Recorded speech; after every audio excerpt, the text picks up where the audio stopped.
السلام علیکم dear students of class 4، کیسے ہیں آپ سب لوگ؟ امید کرتی ہوں کہ آپ سب خیریت سے ہوں گے اور اللہ تعالیٰ کے حفظ و امان میں ہوں گے۔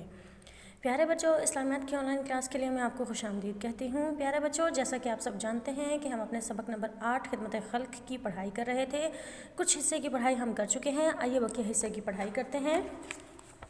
اپنی کتاب کا صفحہ نمبر 52 کھولیے۔ ہم نے پڑھا خدمت خلق کسے کہتے ہیں، خدمت خلق کیسے کی جا سکتی ہے اور خدمت خلق کے ادارے کیا ہوتے ہیں۔ آئیے آج ہم پڑھتے ہیں اسوہ حسنہ سے چند مثالیں۔ اسوہ حسنہ کا مطلب نبی کریم صلی اللہ علیہ وسلم کی زندگی مبارک سے خدمت خلق کی چند مثالیں پڑھتے ہیں۔ نبی کریم صلی اللہ علیہ وسلم رحمت للعالمین ہیں۔ آپ صلی اللہ علیہ وآلہ وسلم مسلمان اور غیر مسلموں سب کے ساتھ حسن سلوک کرتے تھے۔ ایک مرتبہ ایک بڑھیا سر پر بوجھ اٹھائے ہوئے جا رہی تھی اور اس سے چلا بھی نہیں جا رہا تھا۔ آپ صلی اللہ علیہ وسلم نے بڑھ کر اس کی گٹھڑی اپنے سر پر رکھ لی اور منزل مقصود پر پہنچا دیا۔ آپ صلی اللہ علیہ وسلم بیماروں کی عیادت کرتے اور غیر مسلموں کی خدمت میں بھی پیش رہتے۔ آپ صلی اللہ علیہ وسلم کے حسن سلوک کو دیکھ کر کئی کافر آپ صلی اللہ علیہ وآلہ وسلم پر ایمان لے آئے۔ پیارے بچوں، رسول پاک صلی اللہ علیہ وسلم کو اللہ تعالیٰ نے تمام جہانوں کے لیے دونوں جہانوں کے لیے رحمت للعالمین قرار دیا ہے۔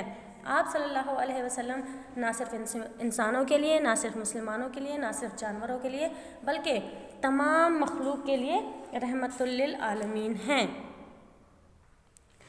آپ صلی اللہ علیہ وآلہ وسلم نہ صرف مسلمانوں کے ساتھ بلکہ غیر مسلموں کے ساتھ بھی ویسا ہی سلوک رکھتے تھے جیسا کہ مسلمانوں کے ساتھ رکھتے تھے۔ ایک مرتبہ کیا ہوا کہ ایک بوڑھی عورت اپنے سر پر بوجھ اٹھائے ہوئے جا رہی تھی، اس سے چلا بھی نہیں جا رہا تھا ضعیفت کی وجہ سے۔ رسول پاک صلی اللہ علیہ وسلم نے کیا کیا کہ اس کی گٹھڑی اٹھا کر اپنے سر پر رکھ لی اور اسے اس کی منزل تک، اس کے مقام تک پہنچا دیا۔ آپ صلی اللہ علیہ وسلم مسلمان بیماروں کی عیادت تو کرتے ہی کرتے تھے، لیکن غیر مسلموں کی بھی اسی طرح سے خدمت کرتے تھے جیسے مسلمانوں کی کرتے تھے۔ آپ صلی اللہ علیہ وسلم کے حسن سلوک کو دیکھ کر، آپ کے اچھے سلوک کو دیکھ کر، آپ کا اچھا رویہ دیکھ کر، آپ کی نیک نیتی دیکھ کر بہت سے کافر جو ہے وہ اسی وجہ سے ہی مسلمان ہو گئے تھے۔ اگلے صفحے پر آئیے۔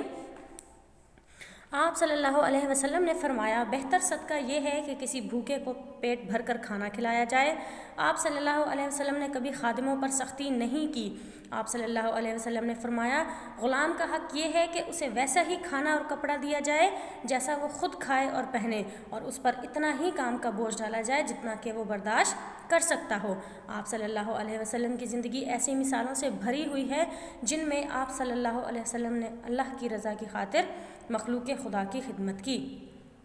پیارے بچوں، رسول پاک صلی اللہ علیہ وسلم نے فرمایا ہے کہ سب سے بہتر صدقہ یہ ہے کہ کسی بھوکے کو پیٹ بھر کر کھانا کھلا دیا جائے۔ آپ صلی اللہ علیہ وسلم نے فرمایا، خادموں پر، غلاموں پر، نوکروں پر سختی نہیں کرنی چاہیے۔ آپ صلی اللہ علیہ وسلم نے فرمایا، غلام کا حق یہ ہے کہ جیسا آپ خود کھائیں، جیسا آپ خود کپڑا پہنیں، اپنے غلام کو بھی کھانے کو بھی وہی دیں اور اسے پہننے کو بھی وہی دیں، اور اس کی برداشت سے زیادہ اس سے کام نہ کروایا جائے، اس پر اتنا بوجھ نہ ڈالا جائے کہ وہ اتنے کام کو برداشت نہ کر سکے۔ اس پر صرف اتنے کام کی ذمہ داری ڈالی جائے جتنا کہ وہ آسانی سے کر سکتا ہو۔ پیارے بچوں، صحابہ اکرام اور خدمت خلق، آئیے پڑھتے ہیں صحابہ اکرام کی زندگی کی مثالیں۔ مدینہ کے باہر ایک نابینا عورت رہتی تھی۔ حضرت محمد صلی اللہ علیہ وسلم صبح سویرے اس کی خدمت کرنے اس کے گھر جاتے۔ کچھ دنوں کے بعد آپ نے دیکھا کہ کوئی شخص ان سے بھی پہلے اس کا کام کاج کر جاتا ہے۔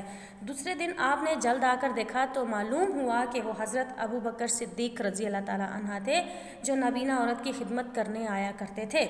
حضرت عمر رضی اللہ تعالیٰ عنہ اپنے دور خلافت میں رات کو مدینے میں گشت کرتے تھے۔ ایک مرتبہ ایک رات کو ایک گلی سے گزر رہے تھے کہ آپ نے ایک گھر سے عورت کی آواز سنی کہ وہ بچوں کو بہلا کر سلانے کی کوشش کر رہی ہے اور بچے رو رہے ہیں۔ اس عورت کے گھر میں کھانے کے لیے کچھ نہیں تھا۔ یہ معلوم ہونے پر آپ رضی اللہ تعالیٰ عنہ نے فوراً اس عورت کو بیت المال سے خود لا کر راشن فراہم کیا۔ حضرت ابو بکر صدیق خلیفہ ہونے کے باوجود خدمت خلق میں آگے تھے۔ بیماروں کی تیمارداری کرتے اور بوڑھوں کی خدمت کرتے۔ حضرت عثمان رضی اللہ تعالیٰ عنہ بہت دولت مند تھے، آپ نے اپنی دولت اسلام اور مسلمانوں کی خدمت کے لیے خرچ کی۔ آپ رضی اللہ تعالیٰ عنہ نے بہت سے غلاموں کو خرید کر آزاد کیا، مدینہ کے ایک یہودی سے میٹھے پانی کا کنواں 20,000 درہم میں خرید کر عام لوگوں کے لیے وقف کر دیا۔ تو پیارے بچوں، یہ مثالیں تھیں صحابہ کرام رضی اللہ تعالیٰ عنہ کی زندگی سے کہ وہ خدمت خلق کس طریقے سے کیا کرتے تھے۔ رسول پاک صلی اللہ علیہ وسلم ایک نابینا عورت کا کام کیا کرتے تھے، تو جب حضرت ابوبکر صدیق رضی اللہ تعالیٰ عنہ کو پتہ چلا کہ رسول پاک صلی اللہ علیہ وسلم اس نابینا عورت کے گھر جا کر اس کا کام کیا کرتے ہیں، نابینا کہتے ہیں جس کو نظر نہیں آتا، اندھی عورت تھی وہ، ٹھیک ہے۔ تو حضرت ابوبکر صدیق نے کیا کیا کہ رسول پاک صلی اللہ علیہ وسلم سے پہلے ہی چلے جاتے تھے اور اس نابینا عورت کا گھر کا سارا کام کر دیا کرتے تھے۔ تو رسول پاک صلی اللہ علیہ وسلم نے دیکھا کہ یہ کون ہے جو مجھ سے پہلے سارا کام کر کے چلا جاتا ہے۔ تو ایک دن انہوں نے وقت سے پہلے آ کر دیکھا تو پتہ چلا کہ حضرت ابوبکر صدیق رضی اللہ تعالیٰ عنہ چپکے سے آتے ہیں اور نابینا عورت کا سارا کام کر کے چلے جاتے ہیں۔ اسی طرح حضرت علی رضی اللہ تعالیٰ عنہ جو تھے وہ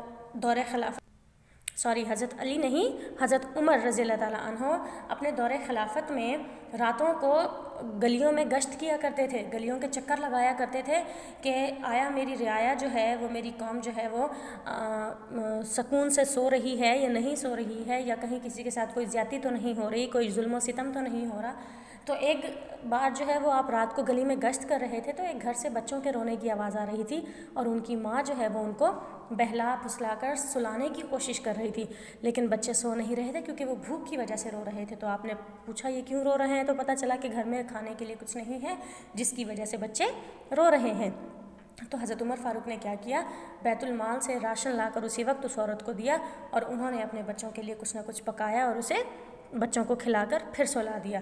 اسی طرح تمام صحابہ کرام کی زندگی جو ہے وہ خدمت خلق کی مثالوں سے بھری پڑی ہے۔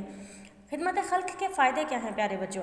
بندوں کی خدمت کرنے سے اللہ تعالیٰ خوش ہوتا ہے، آپس کے تعلقات اچھے ہوتے ہیں، لوگوں کے مسائل حل ہوتے ہیں، مصیبت ٹل جاتی ہے اور خدمت کرنے والے کو اللہ تعالیٰ دنیا میں عزت اور کامیابی جبکہ آخرت میں بہت اجر عطا فرماتا ہے۔ جو لوگ معذوری کی وجہ سے لوگوں کی خدمت نہیں کر سکتے انہیں چاہیے کہ وہ ضرورت مندوں کے حق میں دعائے خیر کریں، یہ بھی خدمت خلق ہے۔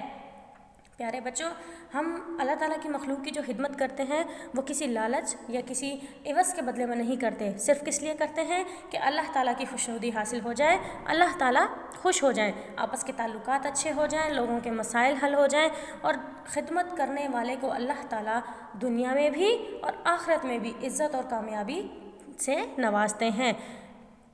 پیارے بچوں، جو لوگ کسی معذوری کی وجہ سے خدمت خلق نہیں کر سکتے، اگر وہ فزیکلی طور پہ نہیں فٹ ہیں، وہ معذور ہیں، وہ نہیں ایسا ویسا کوئی کام کر سکتے، تو انہیں چاہیے کہ کم از کم ضرورت مند لوگوں کے حق میں دعائے خیر کریں، کسی کو نیک دعا دینا، کسی کے لیے دعا کرنا، دل میں اس کے لیے ہمدردی جاننا، یہ بھی خدمت خلق ہے۔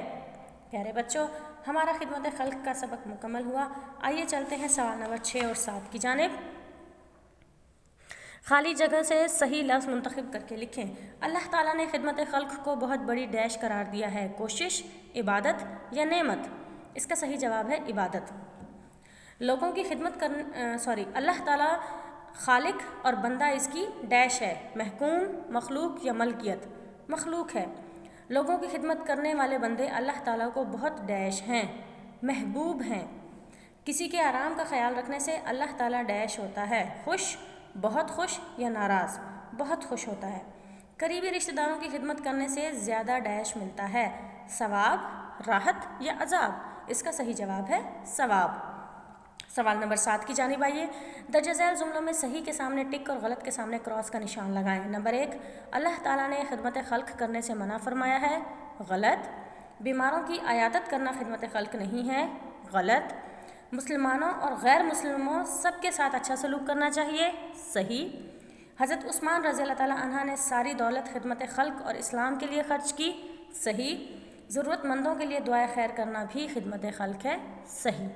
پیارے بچوں، آپ کا ہوم ورک ہے کہ کتاب کا صفحہ نمبر 53 اور 54 کی پڑھائی کریں اور صفحہ نمبر 55 پر دیے گئے سوال 6 اور سوال 7 اپنی کتاب پر ہی حل کریں۔ ملتے ہیں ایک نئی ویڈیو میں نئے سبق کے ساتھ، تب تک کے لیے اللہ حافظ۔